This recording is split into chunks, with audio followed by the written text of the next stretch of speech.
Let's start with this guy. So this guy is like a POTD boss, easy to remember. Does a line AoE, very fast.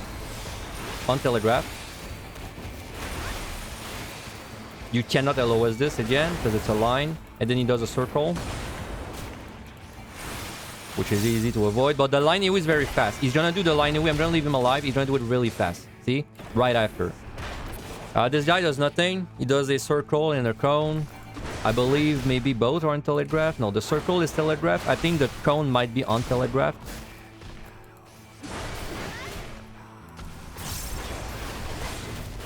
Yep, this is a cone. Kind of embarrassing monster to find up there, honestly.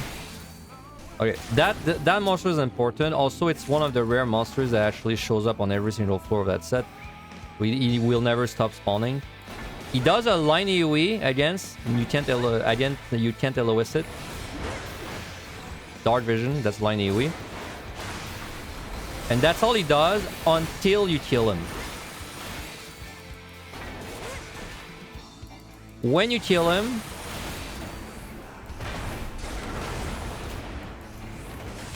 it will start exploding, and it's a pretty big AoE. This will kill you. However, I'm gonna find another one because I want to show you that you can actually LOS this. Like this. So if I go there, nothing happens. And yes, that is the second monster that is not back immune. So that's the second monster that if you have the rolling ball effect, it will not do anything against him. Well, it will do damage to him, but it won't one-shot him. This guy is very easy. All he does is winch, which is a circle on himself, like this. That's it. He's a patrol though, so you're probably gonna be fighting him often.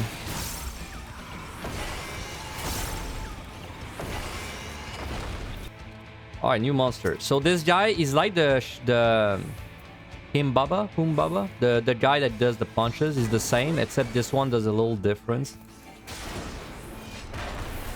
Triple Skull Dasher, so you don't have 3 dashes to me, followed by a circle. 1, 2, 3. So this one, you just have to move away from him. But it's the same. It's the same as the one we fought earlier. Just have to move away from him. So let's just show you again. Now, if this one you're not counting, if you lose track of this one, I mean, best you can do is just keep running. But then you need room to guide. Like, you need the room to move all this time. So at this one, I think it's more important that you try and count it. But then let's say I don't know. Well, technically, I could just keep running and then, you know, hope that I'm far enough when he does it. I just would be careful because you're gonna run out of room to kite at some point if you do that. The Dahak, apparently, well, no, not apparently, he has some kind of one-shot tail swipe mechanic. I cannot make it happen in solo. I've tried and I just can't make him do it. But in solo, he has this breath attack like this. I would say just go in front of him when he does it. This is like the only monster in the entire deep dungeon that I'm not 100% sure if I know everything about him. I've seen him do a tail swipe one shot that kill people instantly without like a warning. But all I've ever seen him do in my solo runs is that breath attack. Like, I've never seen him do something else, so just know that he seems to have some kind of thing that triggers him into spinning.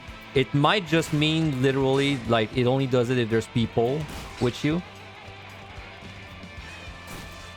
Just see, he's not even doing it at low HP. So there's some kind of one-shot thing that seems to only be in a group. First of all, the spider. This guy's a bit like the succubus. He has an AoE. Sorry, like a marker AoE. It's in AoE, but you don't care that's in AoE. All this does is slow you. So if I let it actually cast on me, it will slow me. And the wombo there is that she's gonna follow it up with this AoE burst, so you just have to move away. It's not that bad, honestly. But I would say It's a good thing to maybe LOS if you can do it. Now, I can't really show it because there's the patrols coming, but if you want to LOS this, it's fine. I tend to LOS it myself. It makes it easier. If you LOS it, she will basically do the follow-up, but then you won't be slow. This guy, this is a pro patrol. It's sound. It's huge. It's very big. So be careful to not get ganked by that guy. That guy's probably the most likely monster to kill you on that set. All he does is, if you've ever done EO, he's the same as the boss. He does left, right, or front. But there's a little cheat there. It's that his left and right, they're like angled. It's like a very steep angle, so you don't actually have to do left, right. You only have to stand in front. And then if he ever does front, well, then you don't stand in front. So see, there left, it's there, but it's like a very steep angle. So it's, you'll see, right? If I look, you see there? That angle? It's a very steep angle. So you don't actually really have to do it. You just have to be in front. But then if he does front, then you go behind, right? So on the right, same. It's like there. I'm gonna stand there just to show you the angle. So it would be there, right? But then it's like that instead. I personally think it's easier to dodge it from the front, because this way you don't really have to differentiate between left and right. You know, it's removing stuff from your mental stack. Up to you, though. Okay, this guy. So I was wrong about this guy initially. If you watch my very early stuff, I was a bit wrong. So when he does, he's gonna do a thing called Unholy Darkness. This is a targeted circle. It is not a point blank. This is a targeted circle on you. So just watch out for that. And then he does a cone attack on Telegraph Cone. Karma. This is a cone. Just be careful. That first one, I thought it was just a circle AoE for a long time, but it's actually a targeted AoE. Okay, this guy's pretty straightforward. It is simply a gaze into a cone. Sorry, a line AoE, so just don't look. And then he's gonna do an untelegraphed line AoE. Don't try and LOS it again. There, like this.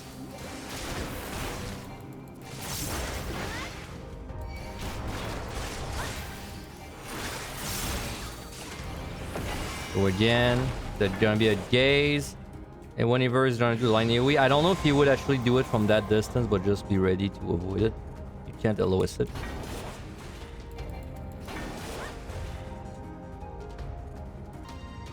Okay, this guy, very simple.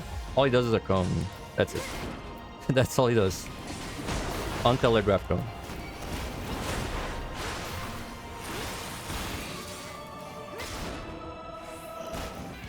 Okay, so that's the last two monsters. First, the monkey is exactly like that one monster we fought earlier. He does left, right, and then he switches them. So very easy. He does right, so we don't go right, but then we go right once he does it, right? Like this, and the shape is exactly, it's a half circle, exactly. And that's it. Pretty easy monster. Especially because you don't forget you can LOS all of this with a wall. This guy is also pretty easy. All he does is he leaves the side of his sword. So you're gonna see he's gonna do a move, and you're safe if you're on the other side. Like.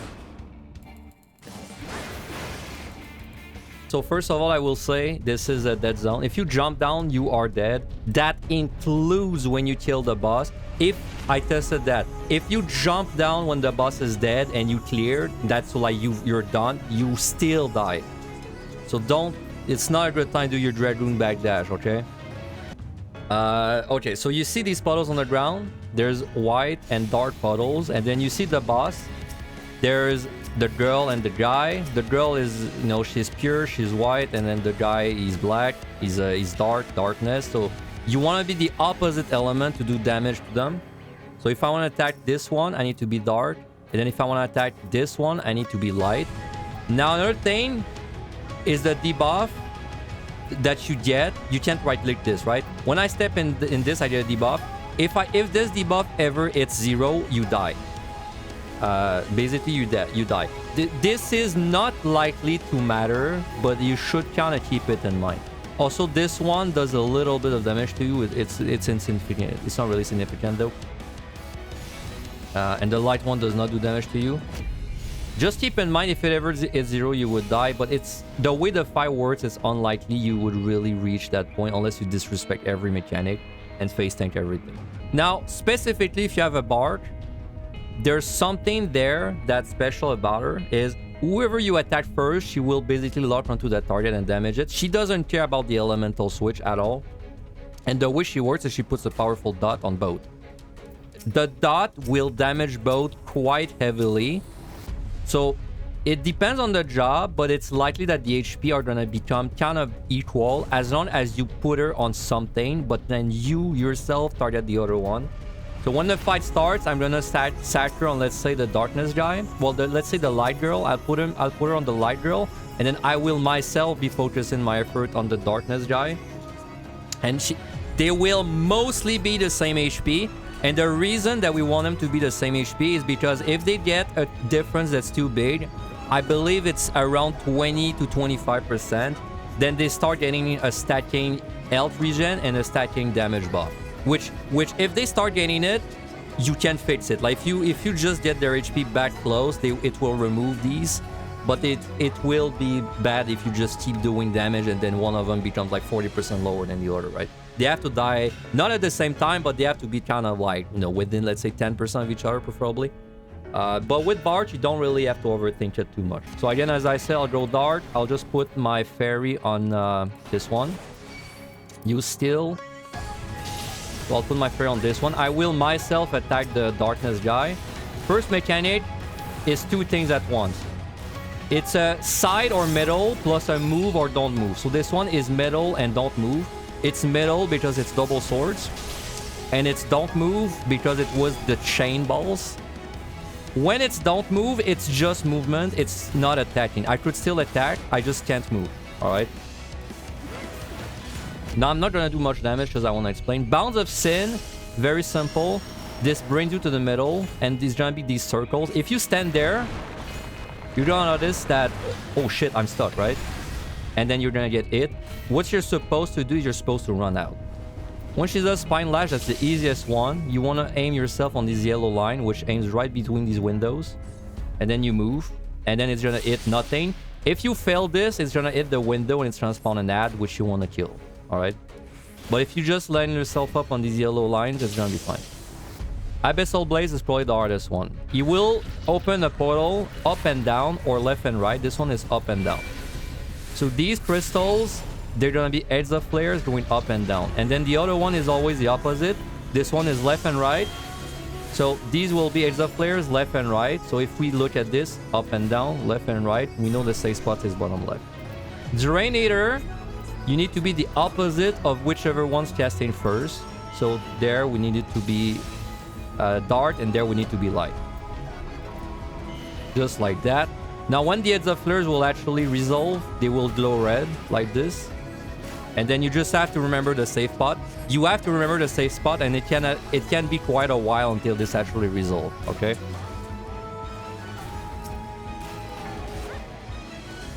Now it's gonna repeat these mechanics.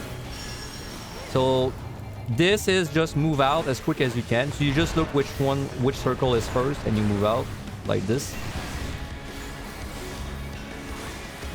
Now this is the one that's multiple thing. This one, big sword, means you're not in the middle. And the fireballs without the chain means you have to keep moving because they'll snap like this to you. And if you don't, this will one-shot you on most jobs. Maybe not tank with everything, but most jobs.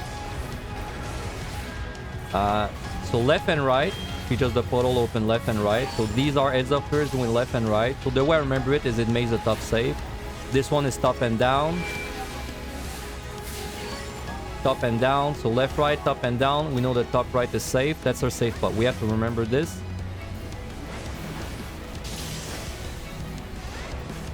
There, this will not break the window as long as we aim it there. As you see, my Bard is doing massive damage. So that's what I was talking about. She really helped. I'm doing barely anything there. Bounds of Sin, easiest mechanic. It's gonna pull you in wherever you are. You just look at where the first circle is and you run out. Do not ever get it by the circles. If you're gonna fail this, stay in the middle. So this is There's 2 swords, so this is middle, and this is don't move because there's chains. Very simple. You can still attack, you just can't move. Like, I could still attack. Like that. Drainator, the one casting first is the darkness guy. That means we need to be light. We need to be the opposite. Second one is the girl. So you need to be darkness. I recommend you wait a moment, like what I was doing there, whenever you're dealing with this. Just so you know if you fucked it up. Because if you fucked it up, then you wouldn't want to switch, right? There's the flares are just proccing. So you see they're getting a big difference in HP. It's just I'm doing nothing. I should be doing something, but the talking is making it a bit hard. But then if this keeps increasing, they're gonna get the damage thing I was talking about. So we want to make sure that we just do damage. As long as we do damage, it looks like on this job we don't even have to switch. So we just have to make sure we don't die from getting from like this timing out, right? This debuff.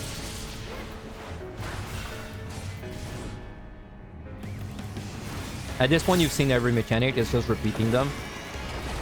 Abyssal Blaze, that's the exit flares. Safe spot on exit flares. It's whichever way the portal opens up. So you see how she pulled it from left to right.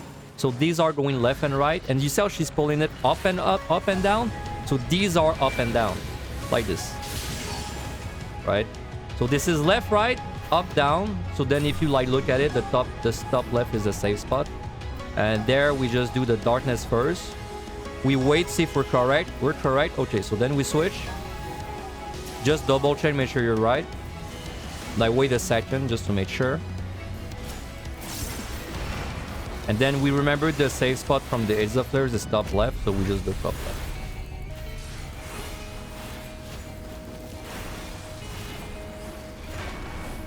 If you fucked up the exit flares, there's basically only 2 safe spots possible every time. You're gonna see, I'll point it out next time, but it's always a diagonal that gets created. It's always like a diagonal of crystals. So there's only really 2 safe spots. There's the 2 corners. If you fuck it up, this is don't be in the middle and keep moving. We'll do that.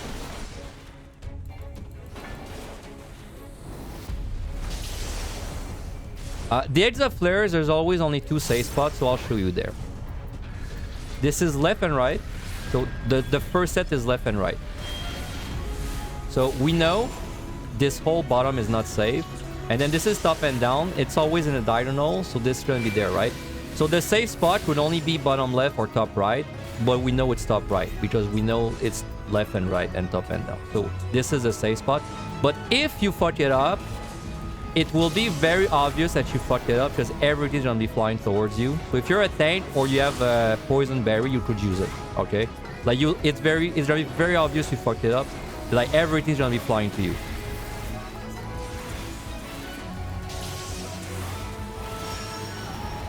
We're going to see that mechanic probably 1 or 2 more times, so I'll be able to show you guys. Chain, so this is middle and don't move. By the way, they happen in an order. You see in that case, she's doing the swords, then it's the chains. But in my opinion, it's easier to just do both mechanics at the same time. Because this way you don't have to worry about which one's first. You can always kind of like deal with both at the same time. So this would be light. And then we just check, make sure we're fine. Okay, we're fine, so we do darkness. And then we remember the safe spot being top right from earlier. So we just go there.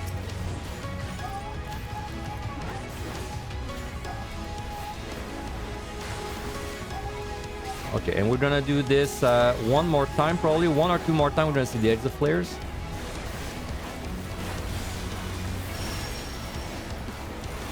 This is easy. Just move out. Never get hit by these telegraphs. If you're gonna fuck it up, if you're late, get hit by the middle. You are dead if you get hit by the telegraphs. It will push you in the lava. Alright. Fine slash. Just don't hit the windows. If you do, you have an ad and you have to kill it.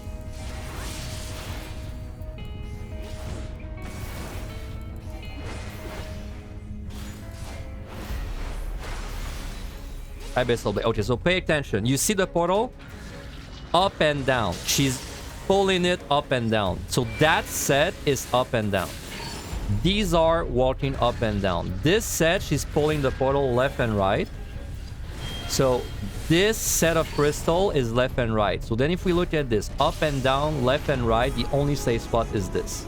Right there, right? This is light. Wait a second to see if we're right. We did not get drained. This is dark. It's always the opposite after. And then we know the Exo Flares are triggering whenever they start glowing red like this. They're not triggering until the red starts. And if we had fucked up, it would be very obvious that you fucked up because everything will be converging to you basically, right? So if you see that it fucked up, like use an invuln, use defensives, use a poison berry if you kept one, right? And that's all the fight. And then again, both mechanics happen, you know, at different times, but we can just do both at the same time. So there I know it's keep moving and don't be in the middle. So then I just do that. I just keep moving and don't stay in the middle. That's my favorite way to do it, personally. And then she was going to do it again. So it's a hard fight, but it's doable. I mean, it's obviously doable. It's a hard fight, though. I highly recommend if you get to this boss and you wipe, which is exactly what happened to me in my first run. I highly recommend you do the practice mode, and I recommend you clear the practice mode. Because if you clear the practice mode, you know you can do it.